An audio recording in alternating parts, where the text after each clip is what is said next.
कि 1 लाख बार आप जप करते हो मंत्र का तो निश्चित रूप से ये सिद्ध होता है।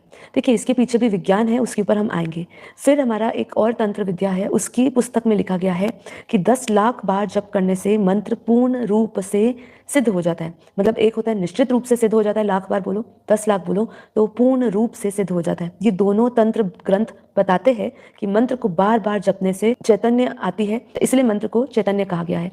मतलब जो मंत्रों के अंदर की जो कॉन्शियस वाइब्रेशंस है वो एक्टिवेट हो जाती है और उस एक्टिवेशन से आपके भीतर बहुत सारे बदलाव आते हैं। वराह पुराण करके जो पुराण है उसमें लिखा है, जप योग अध्याय में लिखा है कि 10 लाख बार जप करने से जप की सिद्धि होती है। यही नियम लगभग सभी पारंपरिक साधनाओं में पाया जाता है, जैसे कि वो गायत्री मंत्र हो, महामृत्युंजय मंत्र हो या शिव मंत्र हो।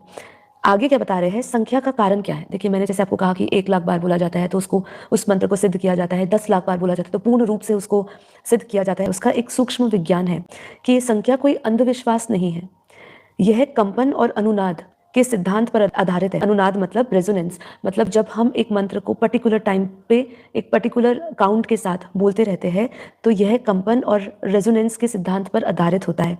हर मंत्र एक विशिष्ट स्पंदन है, मतलब वाइब्रेशनल पैटर्न उत्पन्न करता है। आप परम शांति मंत्र को बार बार दोहरा रहे हैं तो इसमें से एक विशिष्ट मतलब एक विशेष स्पंदन निकलता है, वो उत्पन्न होता है, जिसको वो एक पैटर्न फॉर्म करता है आपके भीतर।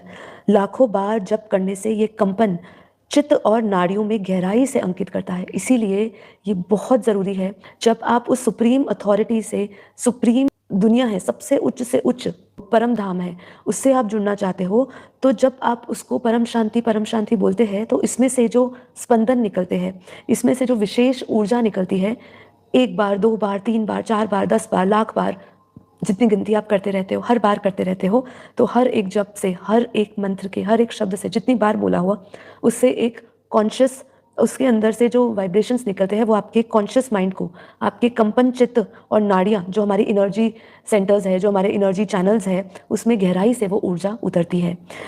तब शरीर, प्राण और मन, ये तीनों उस मंत्र की ध्वनि के साथ एक लय में स्पंदन होने लगते हैं। मतलब हम ये कह सकते हैं कि स्थूल शरीर, सूक्ष्म शरीर और कारण शरीर, ये तीनों में इसका प्रभाव जाता है, इसकी कंपन जाती है, इसकी वाइब्रेशन जाती है। और कहाँ तक जाती है, वो आपके कंपन आपके चित्त को और आपकी नाड़ियों को गहराई से ऊर्जा से भरते हैं। अब जब ये ऊर्जा से भर जाते हैं, तीनों उस मंत्र की ध्वनि के साथ एक लय में स्पंदन होने लगते हैं। जब ये एक लय में स्पंदन होते हैं मतलब आपके बीच में, ध्यान से समझे, माइंड, बॉडी और सोल, ये तीनों में ये एक संतुलन भाव से, एक बिल्कुल बैलेंस्ड भाव से ये स्पंदन फैलने लगता है।